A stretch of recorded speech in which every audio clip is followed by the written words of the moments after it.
ಎಲ್ಲರಿಗೂ ನಮಸ್ಕಾರ. Welcome back to my channel. ಇವತ್ತಿನ ರೆಸಿಪಿ ಶಾವಿಗೆ ಉಪ್ಪಿಟ್ಟು ಹೇಗೆ ಮಾಡೋದು ಅಂತ ನೋಡ್ಕೊಂಬರೋಣ ಬನ್ನಿ. ಮೊದಲಿಗೆ ಒಂದು ಬಾಣಲಿಯಲ್ಲಿ ಶಾವಿಗೆಯನ್ನು ಹಾಕ್ಕೊಳ್ಳಿ. ನೀವು ಎಷ್ಟು ಜನಕ್ಕೆ ಮಾಡ್ತಾ ಇದ್ದೀರಾ ಅಂತ ನೋಡಿಕೊಂಡು ಶಾವಿಗೆನ ಅದಕ್ಕೆ ಹಾಕ್ಕೊಳ್ಳಿ. ಆನಂತರ ಅದಕ್ಕೆ ಸ್ವಲ್ಪ ಎಣ್ಣೆಯನ್ನು ಹಾಕಿ ಎಣ್ಣೆಯಲ್ಲಿ ಕೆಂಪಗಾಗುವ ತನಕ ಶಾವಿಗೆಯನ್ನು ಹುರ್ಕೊಳ್ಳಿ.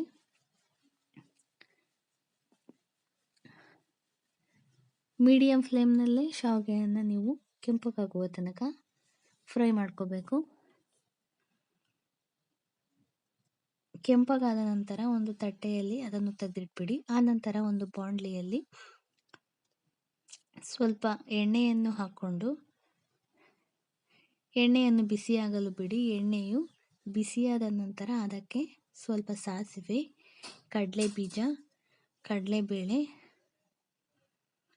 ಕರಿಬೇವು, ಹಾಗೆಯೇ ಕಟ್ ಮಾಡಿಟ್ಕೊಂಡಿರುವಂತಹ ಒಣಮೆಣಸಿನಕಾಯಿ ಅಥವಾ ಹಸಿರು ಮೆಣಸಿನಕಾಯಿನೂ ಸಹ ನೀವು ಯೂಸ್ ಮಾಡ್ಬೋದು.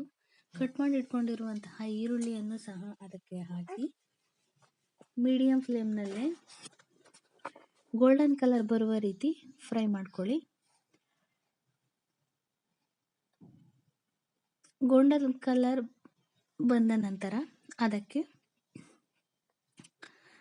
ನೀವು ಶಾವಿಗೆ ಎಷ್ಟು ಹಾಕ್ಕೊಂಡಿರ್ತೀರ ಅದ್ರ ಮೇಲೆ ನೀರು ಹಾಕ್ಕೊಳ್ಳಿ. ನಾನು 3 ಲೋಟ ನೀರು ಹಾಕ್ಕೋತಾ ಇದ್ದೀನಿ.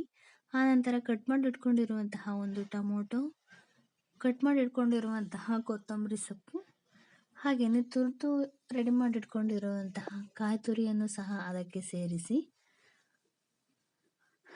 1/4 ಟೀ ಸ್ಪೂನಷ್ಟು ಅರಿಶಿಣ, ಹಾಗೆಯೇ ಅರ್ಧ ಚಮಚದಷ್ಟು ಧನಿಯಾ ಪುಡಿಯನ್ನು ಸಹ ಅದಕ್ಕೆ ಸೇರಿಸ್ಕೋಬೇಕು.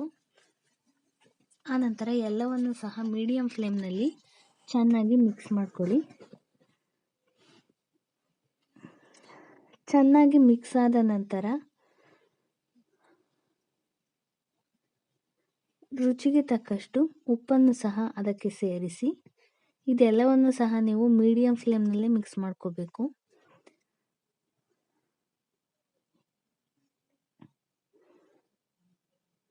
ಉಪ್ಪನ್ನ ನೀವು ನೋಡಿ ಹಾಕ್ಕೊಳ್ಳಿ.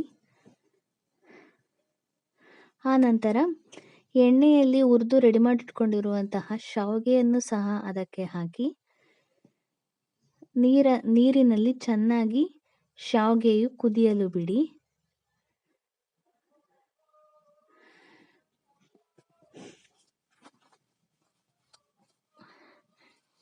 ನೀರೆಲ್ಲ ಚೆನ್ನಾಗಿ ಸೀದೋಗೋ ಥರ ಕುದಿಬೇಕು. ಶಾವಿಗೆಯು ಬೇಯಬೇಕು, ಅದರೊಳಗೆ ನೀರಿನಲ್ಲೇ ಬೇಯಬೇಕು. ಆ ಥರ ನೀವು ಬೇಯಿಸ್ಕೊಳ್ಳಿ.